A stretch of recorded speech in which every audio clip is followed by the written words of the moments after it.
Hello everyone, welcome back to Sharp Cuts. My name is Garrett May alongside Josh Nickel. As always, welcome back to the show. Josh, it is just us today, and are you disappointed or are you excited? I'm excited, for sure. Well, that feels good, Josh. Thanks for the compliment right off the start of the show. It's unlike this show. It's called Sharp Cuts for a reason, because we talk about volleyball and we cut deep into each other. So, let's get into it today, Josh. It's just you and me. We got no one to introduce because we're a couple of losers. So, first off, we got to catch up on some results here. We've been off for a few weeks. Some things have happened. We're just going to sum up things for us. For myself, because we've already established I struggle to watch a ton of volleyball. You're a coach. Okay, where are we starting? What's happened, Josh? You're the knowledge guy. Let's start with BNL, because I think a lot of our listeners are indoor fans. We're trying to convert them to the beach, Garrett, but I think We don't know that. Well, we really have no idea. Comment below, but I think we'll start with indoor just because that's where the masses are. So pool play has ended, Garrett. Unfortunately, Canada did not advance to the playoff round, but you know what's exciting? We didn't get relegated. And there was a time, Garrett, there was a time where I thought the men's team, we were trending towards relegation. Okay, so men and women didn't make it out, didn't get relegated. Relegated. They didn't get eliminated from being in VNL next year, which is like really in an Olympic cycle, you want to be in VNL in that prep, right? Yeah, so that's a big move for us. So congrats to not get relegated, but also, do we celebrate mediocrity on this show, Josh? I don't know. I think for those of you paying attention to the standings, Garrett, we didn't get relegated because France was able to beat Australia 3-0, and that's how we avoided it, because Australia was worse than we were. We won 2 games, but that wasn't the basement. I mean, absolute props to France. France, we owe you big time. Merci beaucoup, France, for helping us out. And the women won enough games, I guess, 4 games, 8 losses to stay in. I mean, incredibly mediocre, though, but was it exciting? I'm wondering, why do you run a format that only one team gets knocked out? Like, we couldn't have made it more serious than that. Like, 16 teams, Garrett, and only one is on the bubble? Josh, we will get to that. I'm more curious why you're playing pool play, and there's 12 games in pool play. What a crazy pool play, 12 games. It's a league format tournament. I don't understand. Yeah, when you explain it that way, now I'm on the Pierce bandwagon of how upset I am that we didn't think how lucky we were to host events, because it was pretty short. Like, they were kind of clustered. There was people in your pool or people at your location playing who weren't in your pool. Like, it was actually pretty special that Canada got to host some events, and we didn't come out in like masses to support these matches.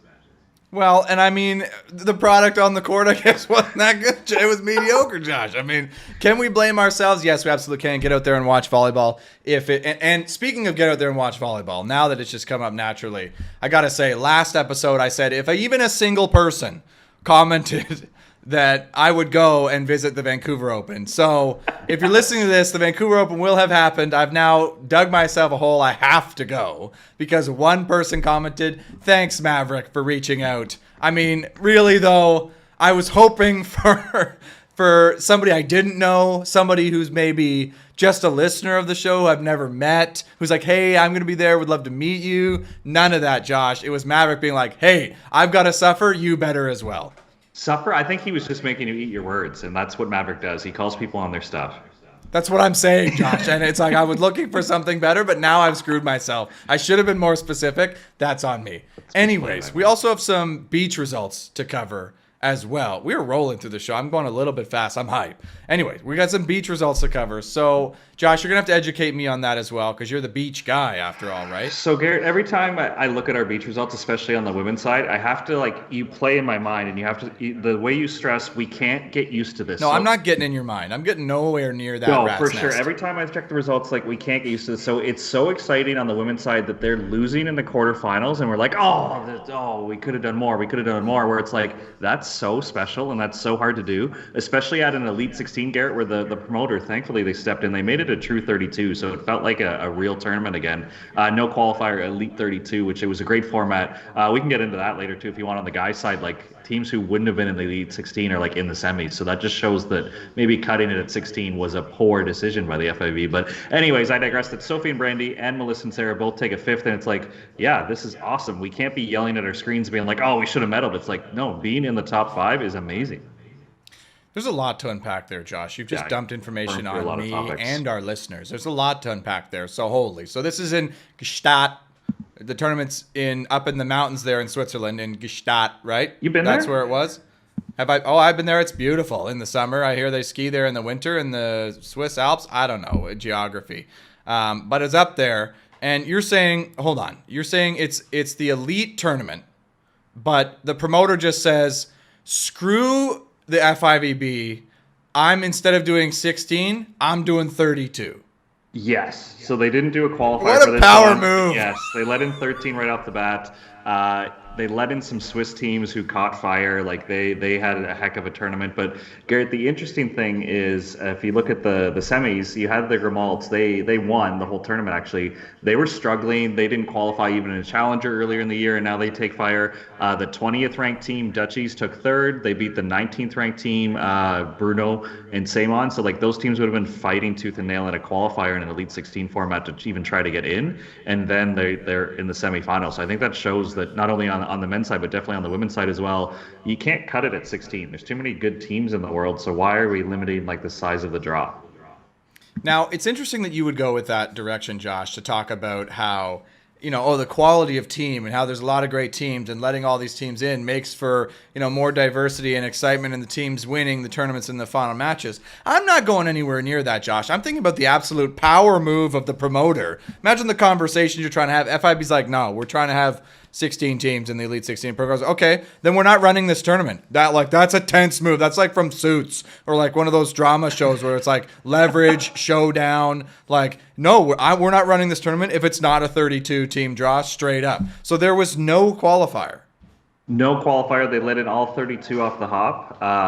I think it benefited the promoter because the Swiss teams on both the men's and women's side sneaked in with wild cards. They wouldn't have been in. Like they were ranked 30 and 31st on the women's side, and I think 31 and 32 on the guys' side. So it was a good way to get the local teams in there. And I think Gestad, however you say it. Sorry, I don't actually. I believe know. it's Gestad. Okay, good. I think that's the event on tour right now, isn't it? Is that the one that everyone looks forward to? Like that is the top tier event. So for their promoter to kind of stronger in that field, be like, okay, you can run 16s everywhere else. We do a 32 here.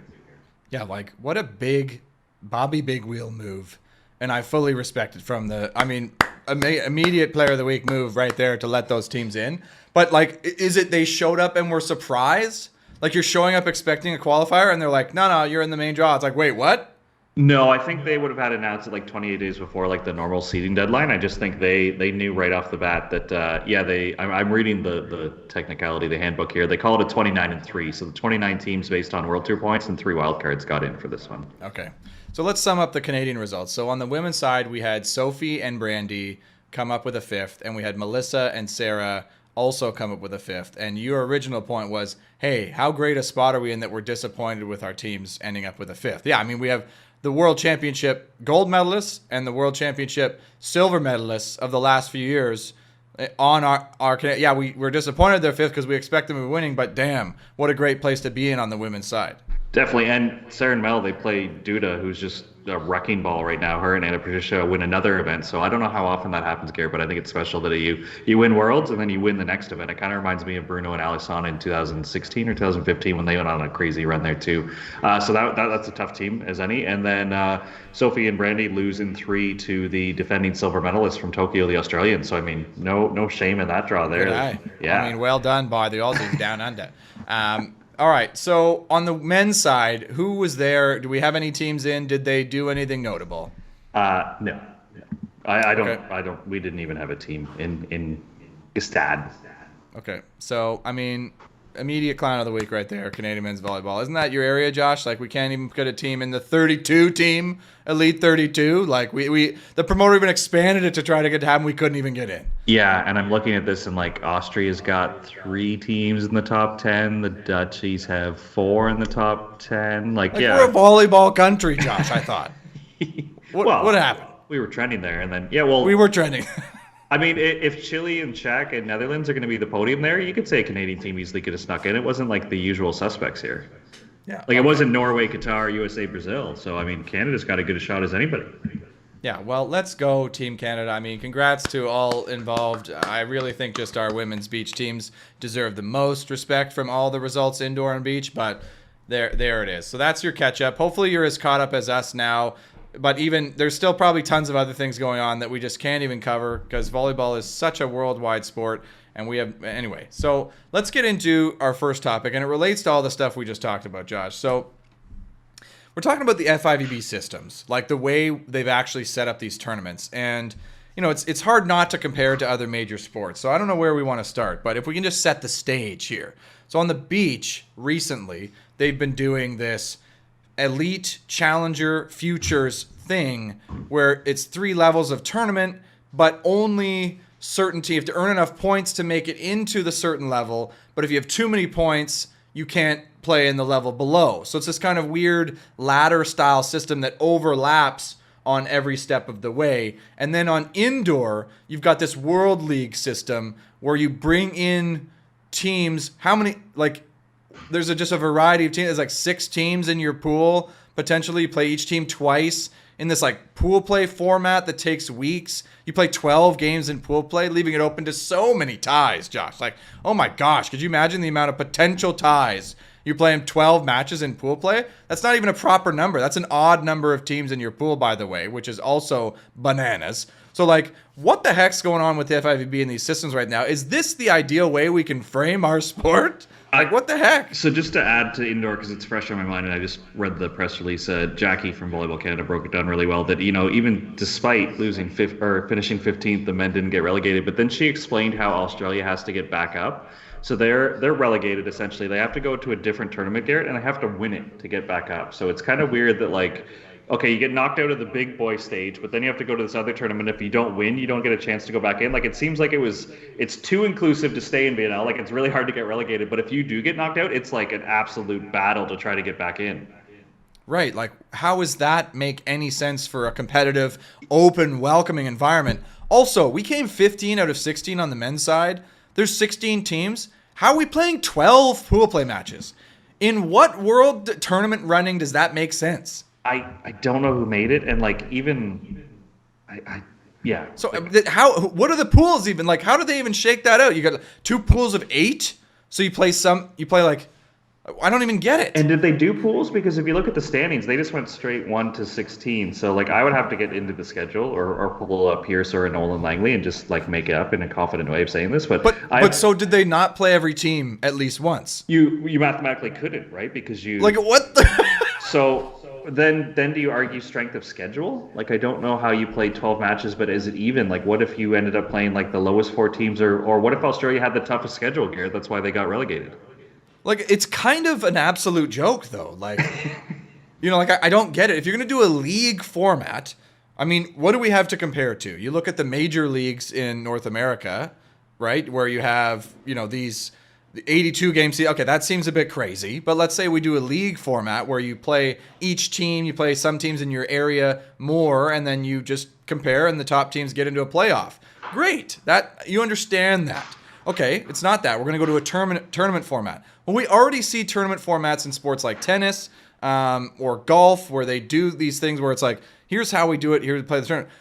Indoor volleyball does neither. It's kind of this hybrid system. And even as you're explaining this, I'm maybe they use the table system that English Premier Soccer does, but that's way tougher because they relegate 4 teams at a time and 4 new teams move up, and it's it's a little bit more cutthroat. Or to get into Champions League, each league has an allotment of spots, but it's less inclusive and there's more movement and more meaning in the schedule, so it's easier to follow as a fan. Where this is 15 out of 16 get to stay. We won 2 matches and we're safe, and Australia wins 1, and they have to go to a really tough tournament and win it to get a chance to come back.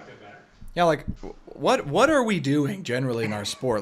What a tough marketing ask. For all those games, you have a VNL game. Okay, when you go into a game in an NHL game, say you go into Scotiabank Arena in Toronto, you're in there. They got the thing playing on the thing. You say, okay, here's where they're at in the season. Here's the game day program. Here's where they're at. They've won this many games. Here's they are in the standings.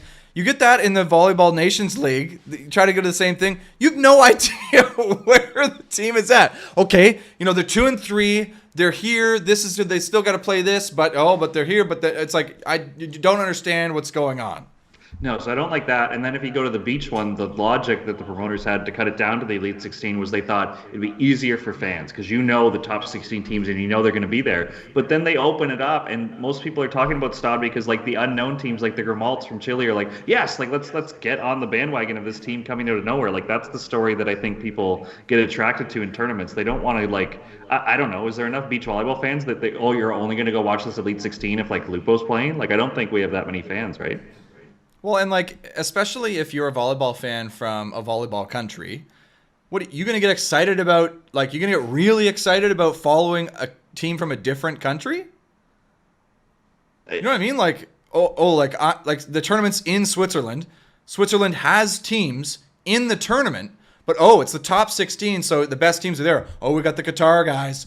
Oh, we got the Volley Vikings from Norway. These guys are here. You're going to follow them? It's like, no, we want to go watch the Swiss teams play because those are our boys and girls. Like, let's go. So how does it make sense to like, no, get more local teams into the tournament and hopefully they do well to help the local promoter to have more teams, like more promoters want to host tournaments. Yeah. Does that not seem like the better way? As you're explaining this, like I can't see the Swiss stadium full for a Norway-Qatar game. Or well, Norway's the best team in the world, that's a bad example, but like a Netherlands like game versus Qatar. Like, yeah, 8,000 people are packing the stadium for that one. Well, like maybe the semis and finals. Like, Medal round, people for sure. understand, right? Medal round, like they're going to fill probably most on any. But like, a Thursday afternoon pool play game between two teams who aren't anywhere near the country. It's like Brazil playing China in your pool play game. It's like, who cares? Nobody there cares about these. It's pool play anyways. So like, how are you going to get excited? And I can tell you from experience, when my dad hosted that FIVB event in Edmonton, people wanted to watch the local teams play. That was what people came to the stadium to do. So if you could fill your schedule with game after game of local team, you had a hot day. You had a hot ticket. But if you can't do that, nobody's going to show up. That's so true. And being in Edmonton, you're right. Like in the early on, it was like Canada on the center court. And then obviously with Ben and Grant and Melissa and Sarah doing so well, it kept it relevant where if Canada's not playing on the last day, is anybody there? I mean, the hardcore people are there to see the medal matches, but they're not as excited when, like, having Canada in both finals was huge.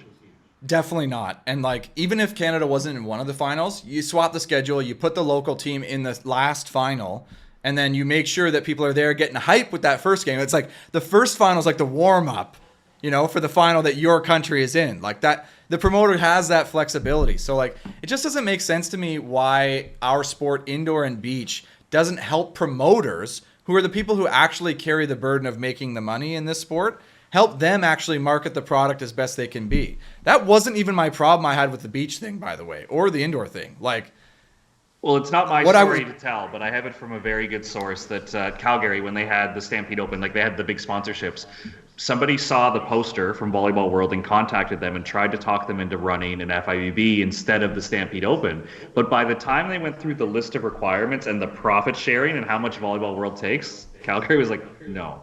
Like we'd rather do our own event as a Canadian event than run an FIVB because even though the money was quite similar, it wasn't worth it for them to do it.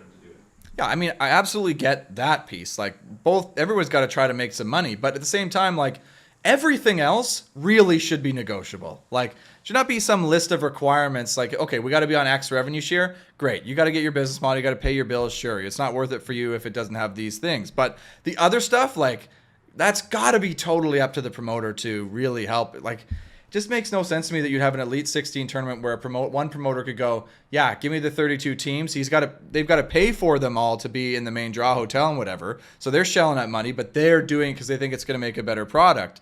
Whereas another place is like, no, we don't want that. We're going to have less teams. So it's like the product just varies place to place. None of that was even the main issue I had with those two systems, though, which is crazy to think about. Like, just been complaining for 10 minutes. Yes. But the actual problem I had with those is like in indoor, the system with the World League, top 16 teams in the one gets relegated. That means you have 15 countries. So say over a 4-year Olympic quad, maximum, you have 4 new teams leaving that top and coming in, maximum. And if it overlaps, like say the same 2 teams trade back and forth, then you really only have 18 teams that are ever showing up in your World League, right? Which is like, what the hell? We know indoor volleyball in the world has more than 18 relevant, interesting, talented countries that would be fun to watch in a World League scenario. Like, am I wrong? Am I crazy in that? You're absolutely right. And as you're explaining this, I'm thinking like pre-Tokyo, like the McKibbins and a few other people on the internet were trying to figure out the points. And then when you figure out the points and you watch even a round of 16 match, Garrett, but you know that like one team, if they lose, their Olympic hopes are over. That makes a round of 16 match extremely relevant. So if we're trying to sell a USA versus, I don't know, China game in Calgary, if you can tell the common fan, hey, listen, one of these teams is going to be relegated if they lose this match, all of a sudden tickets have to go up for that one. But we're fighting 15 out of 16, like everyone's safe. This game means absolutely nothing and it's not your country, so why would you go watch that? Like there's ways to tell stories based on like what's at risk here. There's nothing at risk in a 15 out of 16 format. Yeah, and if you did a different format for that, if you say had groups of 4 that traveled around and played at each of the host countries, now you could sell each game as it compares to your host team and get the local fan invested. So, hey, Canada beat this team. They still have to play this team. So, hey, here's some interesting matchups here. How's this going to shake out for Canada's results or the local team's results? And it's like, when that never changes, like I don't have a good example, but there's got to be a country that would host an amazing World League experience that is not in the top 16 just because they're maybe finishing second or third in that qualifier tournament, right? Like, what an absolute travesty that is the case in the world scene of indoor volleyball. Yeah, that's true. You're right. I can't think of like an example off the top of my head, but like even again, because we've had Pierce on the show and he's such a volleyball fan, he gets so bitter where he'll show like if a Estonia team makes it really far in like CEV, like club championships, you should see the fans that come out and support that, right? So there's a small country that's probably not going to win VNL, but if you get them in it, they're going to show up and that's going to be a fun experience for everyone to play in their gym. Absolutely. That's a lot of fun. So that's kind of the inclusivity thing with the indoor. With the beach, my main gripe is it just makes absolutely no logical sense to me to put a point limit. I mean, what they've done, they've put themselves in a really terrible position, actually, is where they have these tiered systems where you can't go up without, like, you've really limited the top. So there's not a huge accessibility to the top, and it's hard to climb up. Yet they've only partially limited who can go down. So now you've made this really top-heavy system, but actually where there's a loophole for the middle teams to actually get more play, more tournament results, more potential money, and just keep their points where they need to be, right? So like if I'm a team who's, say, 16th in the world or less, so I don't qualify to be necessarily main draw, maybe I'm in the main draw in the elite, there's a group of teams that are main draw in the elite who can also go and play in the challenger tournaments. Right. They can play in both, which is like, that doesn't make any sense. So Mel and Sarah, I don't think can play in both because they're ranked too high in the world to go down and play in the challenger. Even if they wanted to, they can't. Yet, other teams who they're competing against can. And that affects their points, could affect their entry points, could affect their money, their funding, all that. So now you end up limiting the top teams in the world to playing in only, like, how many events are there? Elite events in a year? 8? Yeah, maybe. Like you play, okay, so you play 9, there's 9 potential elite events this year. So now if you're a top, I don't know, whatever it is, 8 team in the world, you're playing 9 events a season.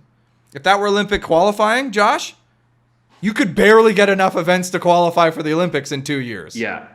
Like, you know what I mean? Like, you throw in a world champs or whatever. I don't know if that counts, but yeah, I just did a quick control find on the schedule. There's 11 challengers, so you get double the opportunities to compete and make money. And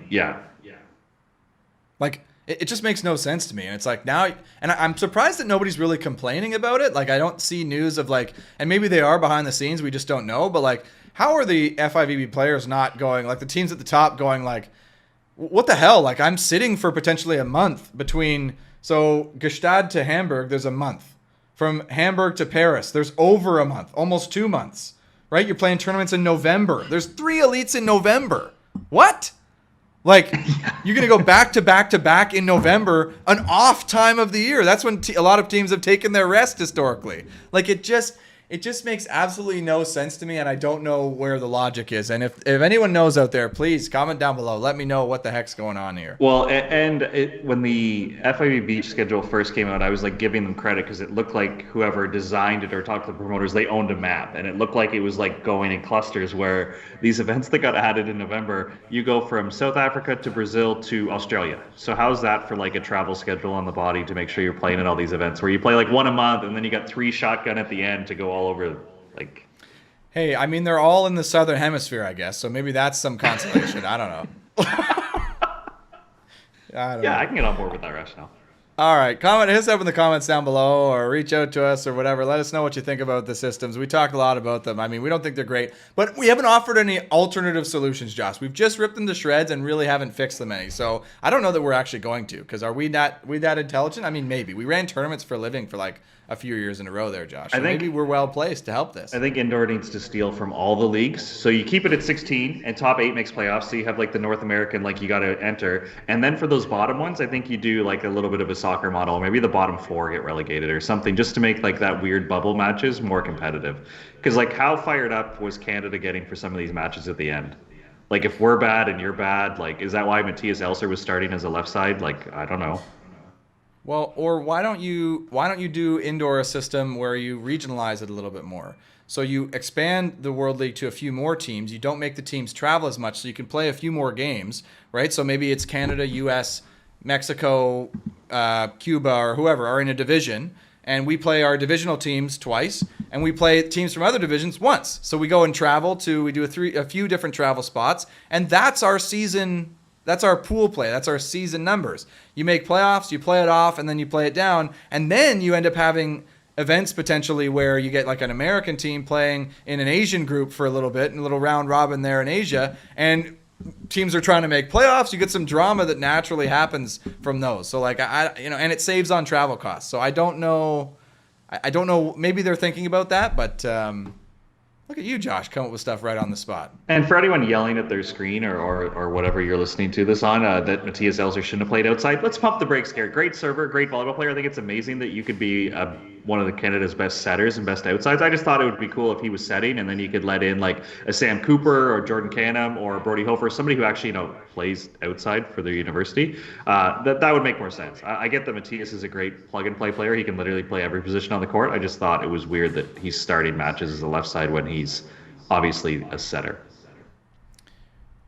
I missed that. Where did that come from? You just pulled that out of nowhere? He's on the roster as a setter. Obviously, with Trinity, they had Derek App Player of the Year as a setter. So Benjo, being the great coach, they coach him up, and like Matthias is playing other positions. But even at the World League, like Matthias has great stats. Like he's an analytics darling. Where like how good setters like off of 4 passes, everybody's a good setter. Well, he's a great setter off of like 2 passes, and he does great things, and he's done really well at like youth tournaments. But yeah, he was in the starting lineup as an outside hitter in a lot of matches. So it was just a little bit odd for me. But why would you not have like Lepke Mar? If you, like I said, if you wanted a young guy, why isn't Canham or Cooper or Hofer in there? I don't know. Just Josh, we'll get to that in a second, because it's time for everybody's favorite segment. It's Players of the Week and Clowns of the Week. Still, nobody has given us literally any. We get comments like, "Thank you for commenting."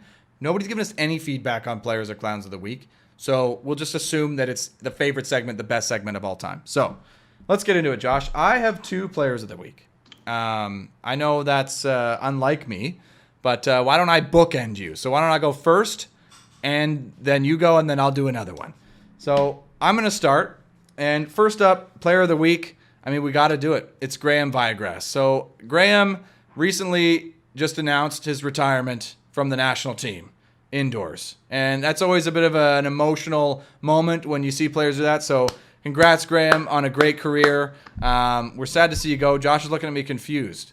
I'm quite confused because when he actually retired, he was my Player of the Week. And this was like, I still lived in Toronto when I awarded that. So this was like a way back. Okay, am I doubling up? You're confusing me and maybe the listeners. I don't know. Well, listen, that's why I said I would bookend you, because there's no guarantees that I'm bringing top quality content here, Josh. Fair enough. All right, you go ahead now. I'm so confused. I don't know if your search I'm engine's confused like too. really. What am I looking at? Did that not just happen? Have we gone through a time machine? He announced his retirement like before the boys showed up in Gatineau and started training. Like this is not a new thing. Yeah. Okay, well, comment down below and let me know. Clown of the week right here for Garrett May. I'm glad I picked two, Josh, because that is old news. So I'm going to take the obvious one off the table. I'm going to go back to Stad, What? and I'm going to say Duda winning another event because, again, Garrett, I don't think we can get used to this. I think as a sports fan, I just love watching people dominate at what they do. So for them to win world championships and for them to go win the Swiss event in Stad, I think it's special what we're watching. They're putting together some dominant performances. Like Sarah and Manel are legit, and they 11'd and 13 them in the quarters. Like they 12'd a team in the semis. Like we're watching a pretty solid team here. So my player of the week is Duda from Brazil. Yeah, I mean, I wouldn't have said that was the obvious one. I would have said the obvious one to go with was Graham Biograss because, I mean, obviously his retirement is a big deal. So, anyways, but yeah, I mean, congrats to them. I mean, and also, Josh, it makes me a little bit bitter to hear a player of the week from Brazil, man. They have our number historically, they have everybody's number historically. For them to continue to dominate and be so good year after year after year, Josh, is a bit much, but you got to give credit where it's due. So I appreciate your honesty and commitment there. Okay. Now for my actual player of the week, Josh, is CBC. And we don't often give CBC credit, but CBC is doing live coverage of the Volleyball Nations League. They are putting on some of these matches, these last round matches, which is incredibly surprising. Canada's not in it. They're advertising they're going to do the live matches for some of the quarterfinals, semifinals, potentially some of the finals, even though Canada is nowhere to be found in any of these, which I got to give props to CBC for just sticking it through and going for that. It's an absolute shock. You're looking at me confused again. Like, am I in some sort of time warp with my internet here? Like, I can't do any research without finding anything bad. No, once again, this seems to be like the Josh pumping Garrett's tires. This can't go understated because I'm guessing CBC is free. You don't need to log in to watch these matches. So for those people who are like, I'm not going to buy the Volleyball World, but man, I would really like to watch, this USA quarterfinal. You can on CBC is what you're saying. I mean, yes. Maybe it's too good to be true, but so let me know, because this will air after I've said this. So here I go. Maybe I'm saying this, and everybody who tried to watch it on CBC when this episode airs is like, Garrett, you're a complete idiot, 0 for 2 on all your players. I canceled my login. Now I got to restart it. Like I tried to save $6, and now I didn't. Like, but if this, yeah, I don't know. I'm looking right here that this match is going to be live soon. So it has a play button. I can't watch it because it's not live right now. But this seems to be the option. So I mean, CBC, like, a little commitment to volleyball goes a long way with this show. What kind of clause is in the contract that if you're the TV host of that nation, one of 16 or 32, I guess when you include the women in case there's like no double ups there, that like you need a login to watch in your country, unless the TV broadcaster wants to put it on the internet for free, then you found the loophole. Like I don't understand how they're allowed to do this. Well, maybe because it's a publicly funded broadcast company. So they're subsidized by the government. So we are paying for a membership to CBC. So you think Volleyball World's still getting their money from CBC somehow on this? Maybe. I don't know. Like, maybe Canada just bought it and got distribution rights in Canada because we can just do that. Absolutely. It's our own country. Yes. Like, maybe we can just do that. So I don't know. It's the Canadian Broadcast Corporation, for those of you who don't know the CBC. Like, I don't know if you even if you're from Canada and don't know CBC, I mean, what the heck are you doing? You're lying to yourself. That's who it is. So, I mean, it's airing on, not television, but online here in Canada, which is crazy. So that's a huge player of the week. And Josh, it might give me an opportunity to watch because as we've established, I don't have a VolleyMetrics account. So I can't watch anything. And I don't pay for the Volleyball World account because I'm cheap. So you don't need to. Apparently I don't need to. I just rely on CBC. So thank you, CBC. CBC, if you also have a VolleyMetrics account, send it my way. Because I need it. Okay, Josh, let's move on to Clowns of the Week. I'm going to let you go first just to make sure I double check and confirm mine so I don't screw that up too. So Garrett, I don't even know who to target this. I don't know if it's people like me at Volleyball Canada. I don't know if it's the provinces, but as a country, we needed a domestic tour, and every year, every annual year, the answer is right in front of our face. We're right around the corner from the Vancouver Open, which is going to offer as much prize money as an FIV challenger. There are teams like Sophie and Brandy and Sam and Dan who aren't on the road right now playing in Espino because they can go to Vancouver and have a better experience where the best countries in the world, the best countries, maybe excluding Norway, all have a domestic tour. And it's a great reason to get our athletes more playing opportunities. They get to play in front of family and friends. Even the ripple effect of like maybe a guy like you is still playing if there was a domestic tour. Maybe you take on a young vet and then that guy gets really good and then he goes on the world tour and goes to the Olympics. Like there are so many unbelievable benefits to have a pro tour in your country, and we don't have one. And every year we get the answer that it can work. It can work because Vancouver does it every single year, and the other provinces or Volleyball Canada, we haven't figured out a way to run 5 Vancouver Opens every year. I know it's special, but I think the formula is right in front of our faces, and we haven't figured out a way to duplicate it. So who is the clown here? Is it Volleyball Canada who's in charge? Who's in charge of running a pro tour? Other than your dad, I think everyone is off the hook. Like we're all to blame except for John May, who tried. That's a fair point, Mike. I mean, everybody's on the hook for this. So clown of the week to literally everybody in volleyball administration or promotion. For Canada not having a pro tour. From Josh. We know it will work. Vancouver, that's the best weekend of the year. I'm willing to bet that so many people get fired up for that. Josh, though, counterpoint. I mean, I agree with you. I fully agree with you. Clown of the week to everybody for not getting this thing going. But counterpoint. It works in Vancouver. Where else would it work? Toronto. You think it would work in Toronto? I think it would work. We could have host a great event in Toronto? I think so. We host events every weekend in Toronto. Not like this. No, not like this. But like somebody's walking the beach, they see a bunch of courts, and they see this time, oh, there's some more courts over there. Like, what's the difference? Stadium, DJ, music, hyping it up, players wearing jerseys. All of a sudden, it doesn't look like two guys just hacking around on the beach. It looks a little bit more professional. There's a qualifier, Garrett. Teams who get eliminated in the qualifier, you know what they do at the Van Open? They show up the next day because they want to be a part of the event. Like the event just grows and everyone contributes to it. So maybe if it's not Toronto, there's definitely another town or city in Ontario it could work in. You're telling me there's nowhere in Quebec? Whether it's like Repentigny, who used to be on the Pro Tour, or Montreal, or some of these suburbs of Montreal who run Quebec events, like you're telling me it wouldn't work? You're telling me it wouldn't work in Halifax? I think Halifax would do a great job. PEI is going to try to host in Orsica. Like there's a bunch of these. Ben Saxton, like the Stampede Open got canceled. Ben Saxton makes a few phone calls. Maybe some people phone Ben Saxton. All of a sudden, the Calgary Open's happening. Like, I don't know. Edmonton seemed pretty into beach volleyball when you were there. Like, there's so many places this could happen where. And we haven't even mentioned Winnipeg, Losipeg. Like, there's all these places, Garrett, that what do we need? 4 or 5? You need 4 plus nationals, and then we have a tour? All right, let's go. Okay. So who runs the Vancouver Open? Is it Volleyball BC? Yes. Okay, so a provincial organization is running it. So we can get on board then and say to all the other provincial organizations, what are you doing? Give your head a shake, because look at what Volleyball BC is doing. Is that the point here? Or maybe it's going to take an individual or an organization to come in and say, I don't know, pick a company, TELUS, to get TELUS to be the title sponsor. And then you just go to all the other provinces, Gary, you say, hey, Vancouver Open, here's an extra 10 grand. Can you be a part of the Pro Tour? We're going to put our name on it. You just do what you do, but here's a little bit of extra money. You go to the Quebec Grand Prix, you go to the OVA Grand Slam, you go to these events that already exist and say, here's some money. Or you go to Volleyball Nova Scotia and you say, hey, like we can get you started. You got to contribute this because we can't do it alone. But if you contribute this, then all of a sudden, bam, and it's happening. Yeah, if you can get some funding, there's no reason we can't unite them under some sort of banner, and have a national point system, Josh. A national point system. I mean, like, why can I not play in Tournament X, Tournament Y, Tournament Z, and then it all accounts to my points for the nationals potentially? Like, there were years that my biological father on his tour, he was the promoter for nationals, right?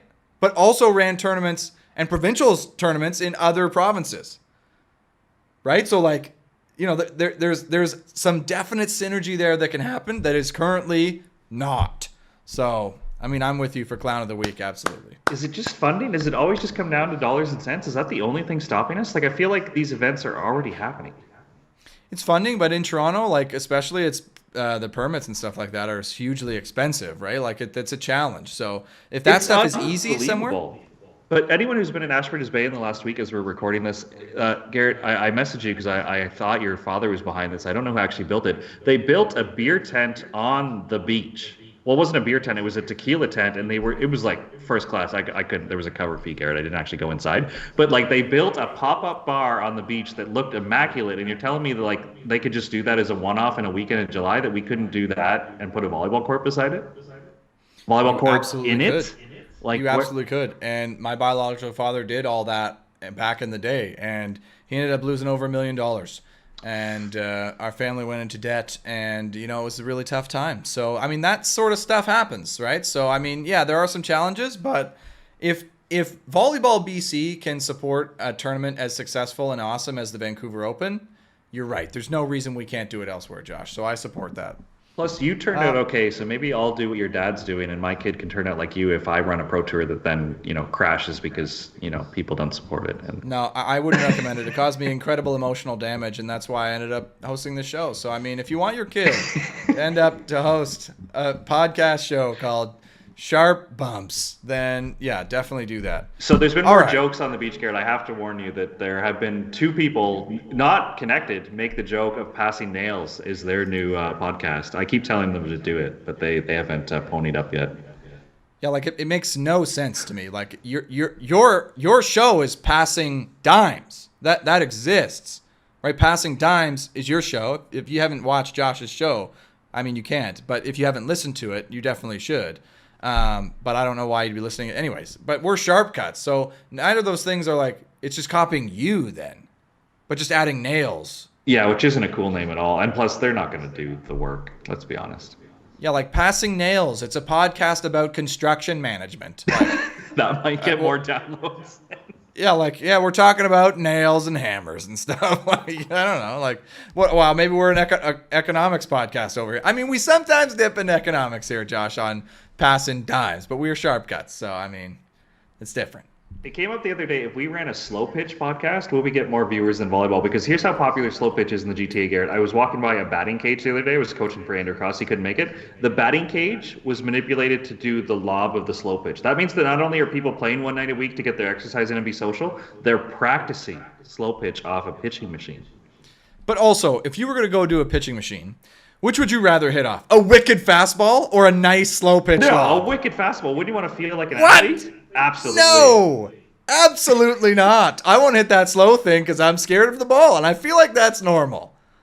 Comment below if you're going to the batting cages with your friends, if you want like a lobby slow pitch, or if you want to hit like not even like a wicked fastball, like 80 maybe. Like, but you're in the batting cage, so like when you crank it and it just goes in a direction and crashes into the fence, you don't know where it was going to go, so it just feels good. Just taking a full swing, right? So, yeah, give me the low pitch. I'm just going to crack that thing. Grounder, fly ball, foul. I don't care because I'm in the cage. Anyways, Josh, I got to get to my clown of the week because I've embarrassed myself this week. So, my clown of the week is Team Canada Men's Volleyball. And I'm sorry, guys. If any of you are listening, you're probably not. But I got to apologize. Ben Josephson, was he coaching at this Volleyball Nations League, Josh? Correct. Yes. Yes. So, I mean, you'd want to go out in your first Volleyball Nations League, head coach, you get the new guy, you get the whole thing going. Let's get team energy going. It's a short quad for the Olympics. Volleyball Nations League, we go out and get 2 wins. 2 wins and 10 losses. And that hurts. That's just gotta hurt. Like, are we trying stuff out? Are we doing weird stuff? Like, we gotta, I feel like, expect to do better than 2 wins. You're right. We narrowly avoided relegation, and like, that's not a place you want to be in. So if we were really the worst, I mean, okay, we're getting dominated. But does it really feel like that considering where Canada's been for the last few years? I mean, we're in the tournament. We're getting wins at the Olympics. We were in tight in big matches. I feel like we got to get more than 2 wins out of 12. Yeah, we're certainly not the only federation who's like rebuilding after a quad. I feel like that's very common that the team's rosters behave in quads. I will go, to counter your point a little bit. Dave Preston was probably, I don't know for a fact, was probably in the running for the coaching job. And he coached Australia, and they did get relegated. So Benjo was definitely the best person for the job. And going back to the Pierce and Nolan episode, if you watched Canada play, brand new system, new language, and they are setting laser beams to each other. That was as fast as you can set the ball. So once this system clicks, Garrett, watch out. But we're in BNL next year, and if Dave was running it, would be in the same place as Australia. I probably not. But I mean, you gotta consider it. That's a hilarious point, Josh, and one that I had not considered at all when talking about Team Canada, man. But I absolutely should have. Yeah, oh my gosh, the two guys. The best U Sports coach we hired, maybe arguably, and Benjo, and then you want to hire the next best one, it would probably be Dave Preston. But he went to Australia and they got relegated. But I mean, come on. Like, if there's a group, if the coaches are going to the bar after at the VNL, like the coaches' bar, they're in there, they're chatting it up. Preston and Benjo walk in. It's their first time there. They're like the new guys on the block. We come bottom 2 in the tournament. Like, gosh, like all the other coaches are there. Like, I don't know, are they laughing at us? I hope not. Maybe we're making friends with them. Maybe at least we're the bar stars because we're not the stars on the court, I guess. But like, oh gosh, you're so right. Like the guy we didn't go with goes to Australia, gets relegated. And then Brock Davidic walks in and just like shows off his national championship ring where he beat both of them and just says, hey guys, good, you? And he's just hanging there. He was just there. He's just there. He was just there. He was just watching. They let him in. They let him into the coach's bar. I don't know why. I had my guy. I won. Yeah, like I unbelievable comment there, absolutely. But and to the system, I flippin' hate that system. Let's set it as fast as we literally can. What? Like, wow. Like, there's time and place for speed. Absolutely. Don't get me wrong. Let's run speed when it works. Yeah, it's awesome. It's fun for sure. But like the uber commitment to like mega speed, it's going to be fast. Like the fact that it takes a long time to connect to these things, it's just like, oh my gosh. Like, are you serious? Like at some point, yes, but set the ball up and let the big guy go to work. You know what I mean? Like, anyway, that's, no, I know that's a matter of opinion. Again, as you're explaining this, my wheels are spinning. Does that just not show the level of preparation that a guy like Benjo has? Is where he understands the VNL rules, where he says, Garrett, we have to beat one other team, and we get to play in this next year. No, absolutely not. I'm going to build a system that's going to pay off in 2 years. Guys like Garrett are going to chirp me on the internet and say, we don't have 2 years. We have to win now. Benjo is playing the long game because of a structural problem. He found the problem in the VNL, and he said, we can win 2 games, guys. Like, we have to. So he's committed. He's playing the long game. This is a 2-year strategy, and we're going to eat our words. This is going to be on the episode of Josh was right, Garrett was wrong. This is going to pay off the Benjo system in 2 years. Laser beams. Listen, I know you're trying to get in the coach's bar, Josh, but Benjo's not the guy to get you in. You got to be putting in the time with somebody else. It sounds like Brock's your guy because Ben's not going to help you get in there. So you don't got to be super nice like that, okay? Because, like, yes, okay, maybe it works out. I'm not saying, listen, I'm not bashing, like, hey, do something different and then do it for a while, and when it comes together, maybe you'll be better than you were before. I'm not saying that mentality is the wrong one. So, like, sure, you're trying to build for a quad. But I am saying, like, does the quad start, like, the 2-year out starts next year, right? Like, it's 2022. The Olympics are in 2024, right? Like, we're not that far away from the Olympics. Like, we're 2 years out, Josh. Are we not? Yeah, and again, as you're saying this, I'm still overthinking. I'm like, well, he didn't have that much time, Garrett. Well, guess what? He's not going to have that much time next year because these guys all go back to their pro team, and they're probably not running the same system, so they're all going to meet in the spring in Gatineau again, and he's going to have the same limited window. Maybe it's going to be a little bit sharper because we went through this year, but they're basically going to play a year of, like, whatever system their Euro clubs want to play, and then they're going to be back into the shotgun in Gatineau. Yeah, like, I just don't get it. Like, and I don't even know if this is the case, so maybe Josh isn't explaining this well, but if you are, hey, I'm going to come in, I'm going to change all the words, like just the language you guys have used to call these things. I'm going to change the whole system. I'm going to change everything. It's freaking volleyball, Josh. It's not that complicated. Like, system? What are you talking about? Like, set the ball. Or you want to set it faster or slower? Great. What's system? Like, what are we talking about? Oh, is it like, oh, give me a 51.2. Let's get really granular, Josh. No, I need that 51.3. Like, yeah. What are we talking about here? Well, it depends if the middle closed on the right side pin or the left side pin. How does he come off the net? Is he hitting it back quick if you're blocking, like, their left side? Like, you got to figure out the different routes that the middles have to run, Garrett. Like, you got to get into the weeds on this. You can't just say it's a quick every single time. There's, like, different variables you got to manage. I totally agree. And planning for that stuff is totally crazy to me because if one thing is a little bit off, like a little bit off, you've, like, planned for it to be, like, so perfect. And if it's a little bit off, I mean, no, you're not screwed, but you just have to adapt. So it's like, okay, let's plan for the things we can and let the rest take care of itself. So like the speed thing, gosh, like speed kills, Josh. Yeah. Speed kills. Sometimes okay, you. so I mean, kills me. I meant the team running the speed. It's not always beneficial. Like it can eat you up. I don't know. I just find it hard to believe that with a bunch of professional athletes who go and play pro, then come back, they've played with 3 different coaches within the last year, that they're not able to pick up a new system and that, when it connects. Well, what do you mean? What the hell have we been doing all summer? Like, when it connects. Like, how does it not just work? We just do it. We're good enough. We'll just do it. Yeah, I think that's way oversimplifying this, I think. Well, like literally, the job is just to put the ball on your opponent's side and keep it off your side. That's like it's it? not. That's it, Josh. You have 3 hits to do it. That's all you got. Sometimes 4, but it's the block. It's really a simple game. Comment down below. I mean, let us know. You disagree with my clown of the week on a 2-10 team, Josh? You just remind me of the scene from Bull Durham where baseball's a simple game. I mean, you throw the ball, you hit the ball, you catch the ball. That's all it is, Gary. It's way more complicated than that. I agree with baseball. Baseball is complex and crazy. Volleyball's simple. Keep it off the ground. Put it on their ground. And that's why people tune into us, to get the cutting-edge volleyball knowledge. Why didn't we win VNL? We just didn't keep the ball off the ground enough. I mean, we absolutely didn't. We didn't make enough digs. There's no way we made enough digs. We're running it too fast. Was there a time where we missed a set because of the set type?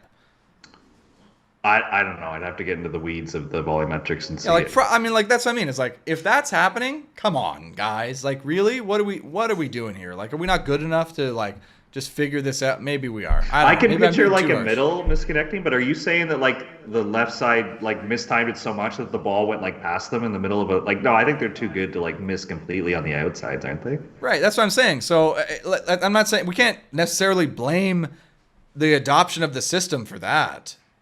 Like, we have the system. Does it work? Maybe it's too early to tell. Don't get me wrong, but I just hate the word system, Josh. Like. We talk about it way too much on this show. Gosh. Do you hate the word system because everybody runs the same system? And then we say, it's the system? It's like, it's all... like, what is that differently? Like, what's different than another team? You know what I mean? Like, what is so different? Like, that is an interesting thought. Like, are we trying to copy, like, football that actually has, like, different positions on the field, whether you play with, like, 3 wide receivers on this side or 2 tight ends? Like, pieces start changing and, like, the system actually changes. If we have more skilled running backs, obviously we're going to run the ball more than we're going to throw it. This is, like, everyone plays a 5-1. We're all setting the ball pretty flat to the pins. Like, it's volleyball. Yeah, like... How different is it? You know, like, are we? We're gonna set it a little bit faster. Well, okay, great. Like, we're not reinventing the wheel here. Like, I think it's just that we've had some guys leave. We have some guys coming up, and we're not really in a place to compete.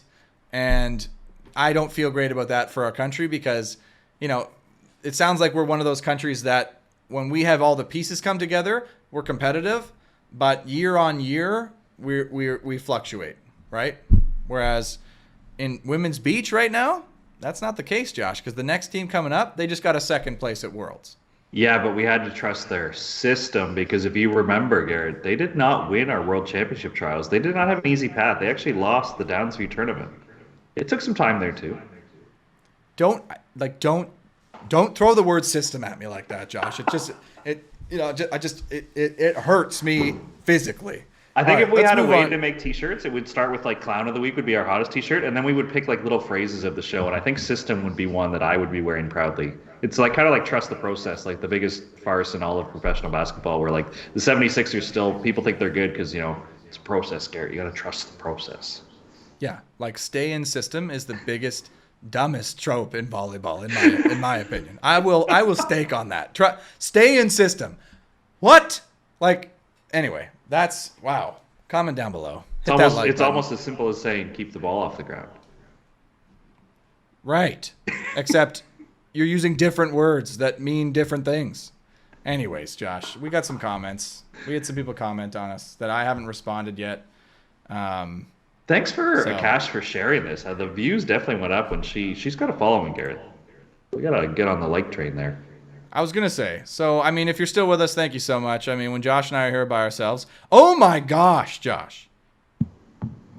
This is by far last episode was by far our most watched episode of all time. 271 views at time of recording, Josh. Yes. That's huge, man.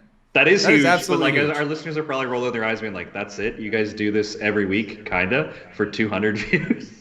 All right, now here's where those listeners will get a little extra now, okay? So great view count. Guess what the average view duration is? For reference here, the episode was over an hour. I think people stuck it out for 17 minutes. That's really optimistic. Average view duration, 4 minutes and 2 seconds. So there's that, Josh. So it's been a great week, not. So thanks to Cash for last episode.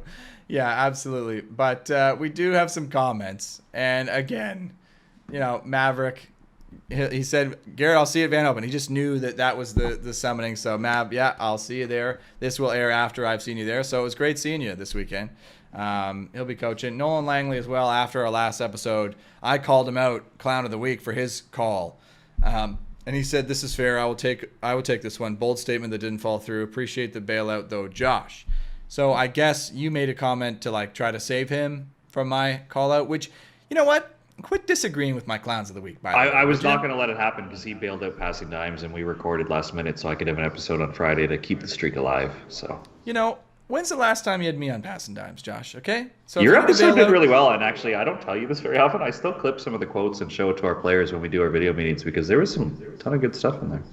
Well, that's very nice of you, Josh. I wish these Sharp Cuts episodes could live up to that, but they do not. So yeah, let us know. Hit us up in the comments below. Josh, I mean, this is how these episodes go, isn't it? Do I just ask you how it went? Like, is that, or do you ask me?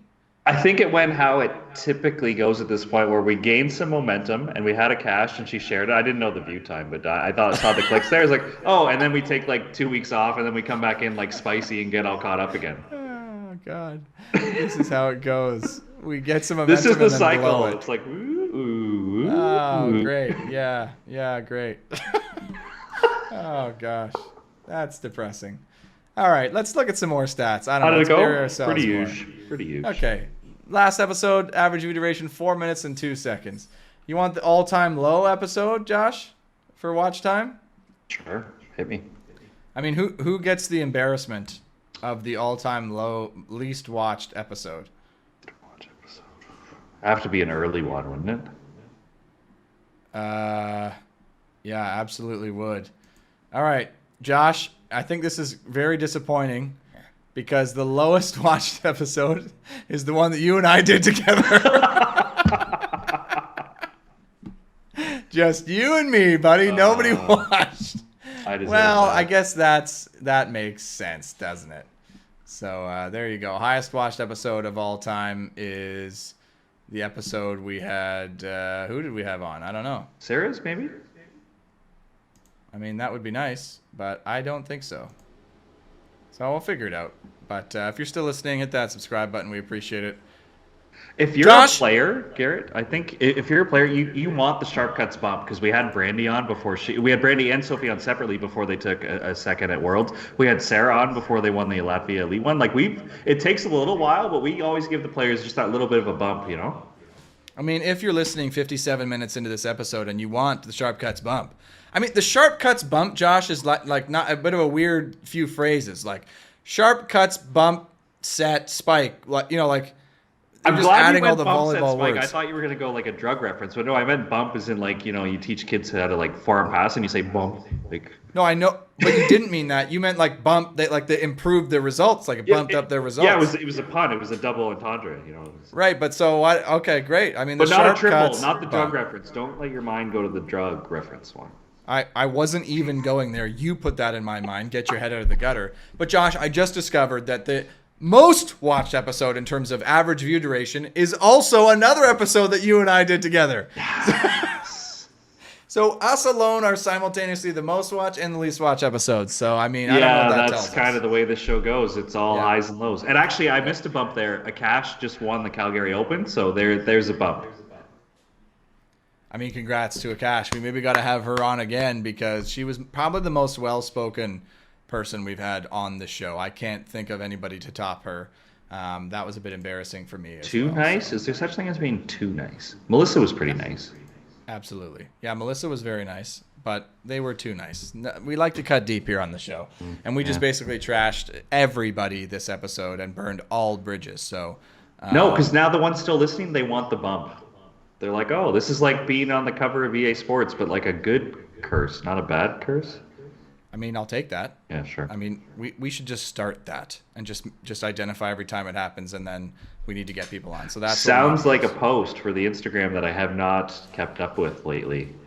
Yep, I need you to get on that. Yeah. All right. We've talked enough. If you're still listening, I have no idea what you're doing. I told you the average watch time is only like 7 or 8 minutes. So the fact that you're in 50 minutes plus, like, good for you. Thank you so much. If anyone's still going, Garrett, it's definitely because they're on the podcast and they're in the car and they can't. They're driving. They like can't stop it. They can't stop it. If this is like if you're on the YouTube video this deep, oh man, I don't know. It must be on in the background. Like They're not. It's just me having it on loop. It's just who it is on YouTube. So you bring up the average of the watch time. That's good. Yeah, that's probably it.